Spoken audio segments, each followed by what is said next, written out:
Hello my dear students, welcome back to my channel. এখনকার ক্লাসে আমার আলোচ্য বিষয় কোনি উপন্যাস থেকে 13 নম্বর পর্বে 60টি প্রশ্ন উত্তর আলোচনা করব।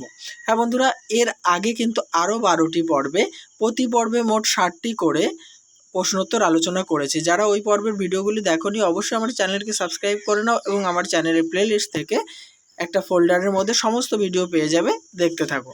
চলো আজকের ক্লাসের আরও মূল্যবান 60টি প্রশ্ন উত্তর দেখে নিই। প্রথম প্রশ্ন, এখানে আমি এলাম কেন? এরা তো জুপিটারের শত্রু। কারা জুপিটারের শত্রু? Apollo club. নেক্সট, আমি কি নেমো খারাম হলাম? বক্তাকে, ক্ষিতিশ সিংহ। আমি কি নেমো খারাম হলাম? কখন ক্ষিতিশ সিংহের এমন মনে হয়েছিল? জুপিটার থেকে বিতাড়িত হয়ে ক্ষিতিশ সিংহ যখন কোনিকে অ্যাপোলো ক্লাবে ভর্তি করাতে এনেছিলেন। অ্যাপোলো ক্লাবের অন্যতম ভাইস প্রেসিডেন্ট কে? নকুল মুখুজ্জে। নেক্সট, ক্ষিতিশ সিংহকে দেখে নকুল মুখুজ্জে কিভাবে গেটের কাছে এসেছিলেন? সিঁড়ি দিয়ে নেমে। 6, কি ব্যাপার ক্ষিতিশ যে, তুই এখানে? বক্তাকে, বক্তা হলেন নকুল মুখুজ্জে। 7, হঠাৎ ক্ষিতিশের মুখ দিয়ে বেরিয়ে এলো। ক্ষিতিশের মুখ দিয়ে কি বেরিয়ে এসেছিল?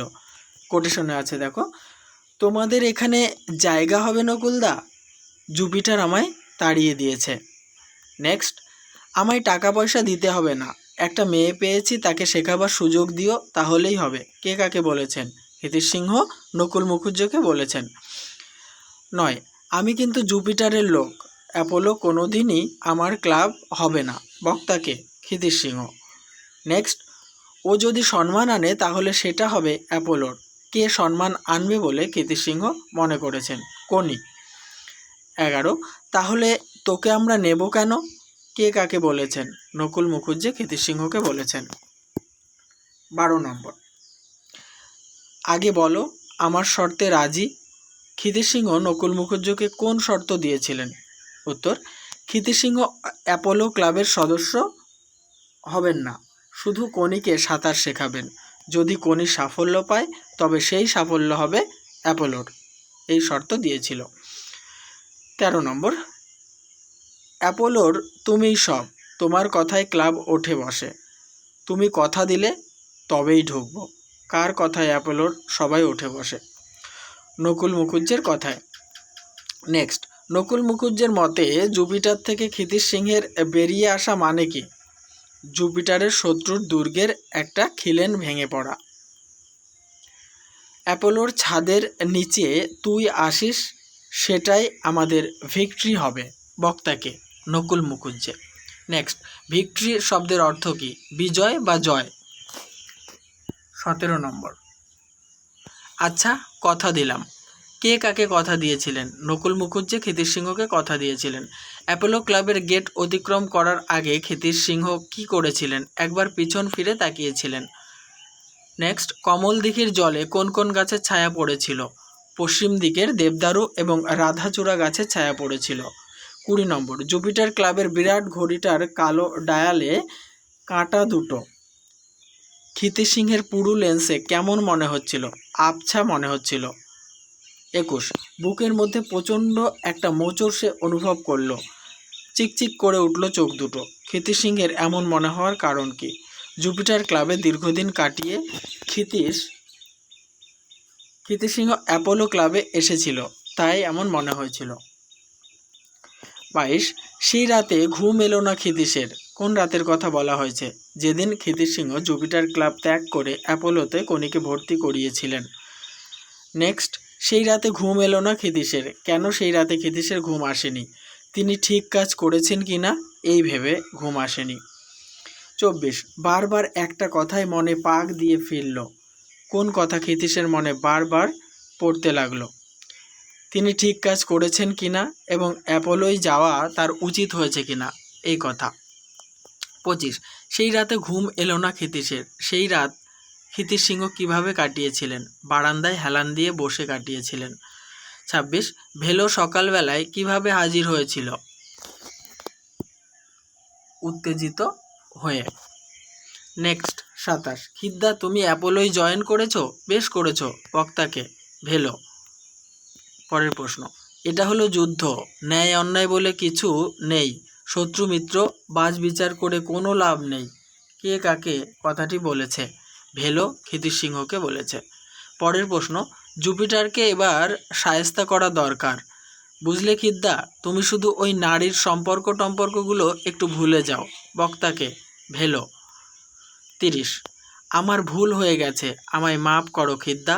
বক্তাকে, ভেলো। ভেলো মাপ চেয়েছিল কেন?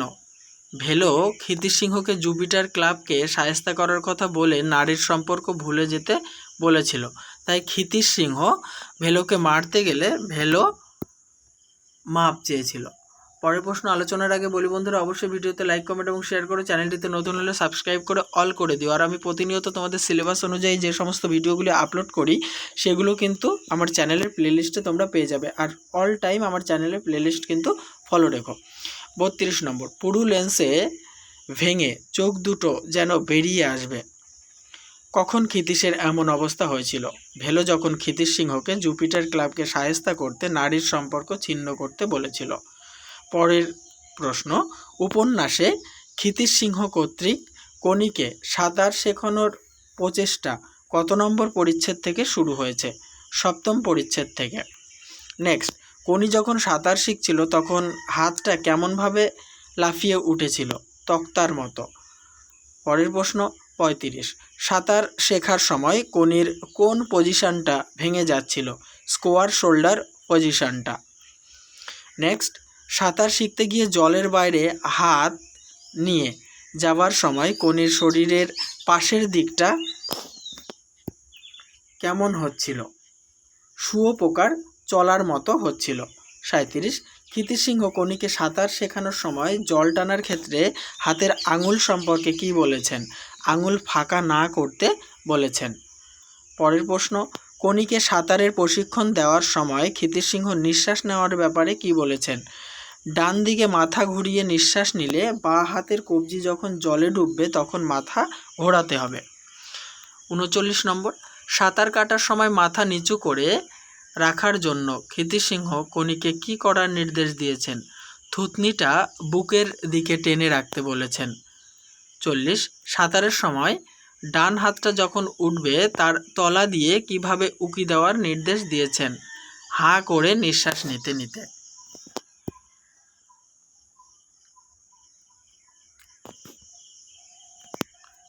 41, সাঁতার কাটার সময় ডান হাত যখনই জলে ডুববে কণিকে ক্ষিতীশ সিংহ তখন কি করার নির্দেশ দিয়েছেন? নিজের মুখটাও জলে ডুবাতে নির্দেশ দিয়েছেন। নেক্সট, 2 সপ্তাহ হয়ে গেল এখনও একটা জিনিসও ঠিকমতো করতে পারলি না, কে কাকে বলেছেন? ক্ষিতীশ সিংহ কণিকে বলেছেন। ক্ষিতীশ সিংহ কোথায় দাঁড়িয়ে সমানে বকবক করছিলেন? জলের ধারে সিমেন্ট বাঁধানো সরু পাড়ে দাঁড়িয়ে। নেক্সট, কণি পাড়ের ধারে খানিকটা সাঁতরায় আর থেমে ওর দিকে তাকায়। সকাল কটা থেকে এই ব্যাপার চলছে? 6টা থেকে। সকাল কটা থেকে কটা পর্যন্ত কণির এই সাঁতারের ব্যাপার চলছে? সকাল 6টা থেকে 8:30 পর্যন্ত সাঁতারের ব্যাপারটি চলছে। আর পারছি না খিদ্দা। কে আর কি পারছে না? কণি আর সাঁতার প্র্যাকটিস করতে পারছে না। 47, আর পারছি না খিদ্দা। কণি কতক্ষণ সাঁতার কাটার পর কথা বলেছে? এখানে একটু মিস্টেক হয়ে গেছে,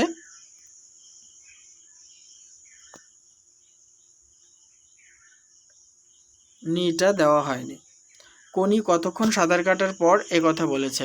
উত্তর, সকাল 6টা থেকে 8:30 পর্যন্ত সাঁতার কাটার পর, অর্থাৎ 2.5 ঘন্টা সাঁতার কেটে কণি কথা বলেছে। 48, বলেছিলি 2 দিনেই সুহাসের মতো স্ট্রোক শিখে নিবি, 2 দিনের বদলে কণির কদিন হয়ে গেছে? 17 দিন। 49, করছি তো আমি। জলে সাঁতার কাটতে কাটতে কেমনভাবে কণি কথা বলেছিল? চাপা রাগ নিয়ে কথা বলেছিল। 50, আপনি খালি হচ্ছে না বলেই যাচ্ছেন, এই কথাটি কে কাকে বলেছে? কণি ক্ষিতীশ সিংহকে বলেছে। আমার ভালো লাগছে না, কার কি করতে ভালো লাগছিল না? কণির সাঁতার প্র্যাকটিস করতে ভালো লাগছিল না। 52, সাঁতার প্র্যাকটিস করতে যখন ভালো লাগছিল না তখন কণি পাড়ের দিকে এগিয়ে এলে ক্ষিতীশ সিংহ কী বলেছিলেন? স্ট্রোক শিখলে নাইলন কস্টিউম দেবেন। 53, বাঁধানো পাড়ের জল থেকে কোনি কিভাবে উপরে উঠে এসেছিল? 2 হাতে ভর দিয়ে। 54, ক্ষিতীশ বুঝতে পেরেছে। ক্ষিতীশ সিংহ কি বুঝতে পেরেছে? কোনিকে খাটাতে হলে জোর জবরদস্তিতে হবে না। জবরদস্তির বদলে কোনিকে কিভাবে খাটাতে হবে বলে ক্ষিতীশ সিংহ মনে করেছেন? প্রাপ্তিযোগের দ্বারা, অর্থাৎ কোনো কিছুর দেওয়ার লোভ দেখিয়ে কোনিকে খাটাতে হবে বলে মনে করেছেন। 56 নম্বর প্রশ্ন, উঠে পড়লি যে, খিদে পেয়েছে বক্তাকে? ক্ষিতীশ সিংহ। মনে রাখবে, ক্ষিতীশ সিংহের এই কথার উত্তরে কোনি কিন্তু না বলেছিল, যে তার খিদে পায়নি। 57, খিদে তো পাবেই। এই প্রসঙ্গে ক্ষিতীশ সিংহ কোনিকে কি কি খাবারের কথা বলেছেন? 2টো ডিম, 2টো কলা আর 2টো টোস্টের কথা বলেছেন। 58, 2টো ডিম, 2টো কলা আর 2টো টোস্টের দাম হিসাব করে কত হবে বলে ক্ষিতীশ সিংহের মনে হয়েছে? প্রায় 1 টাকা। 49, প্রায় 1 টাকার ধাক্কা কোন কোন খাবারের দাম মিলিয়ে 1 টাকা হতে পারে বলে ক্ষিতীশের মনে হয়েছে? 2টো ডিম, 2টো কলা আর 2টো টোস্ট। আজকের আলোচনার শেষ প্রশ্ন এবং উত্তর। এর পরে আরও 60টি পর্ব নিয়ে হাজির হব। অবশ্যই আমার চ্যানেলের পাশে থেকো এবং চ্যানেলটিকে সাবস্ক্রাইব করে রেখো। 60 নম্বর, 2টো ডিম, 2টো কলা আর 2টো টোস্ট খাবার কোনি কোথায় গিয়ে খাবে বলে জানিয়েছে? বাড়ি গিয়ে। তাহলে বন্ধুরা, এই আলোচনার সঙ্গে সঙ্গে আজকের পর্ব শেষ করলাম। দেখা হবে নেক্সট পর্ব নিয়ে।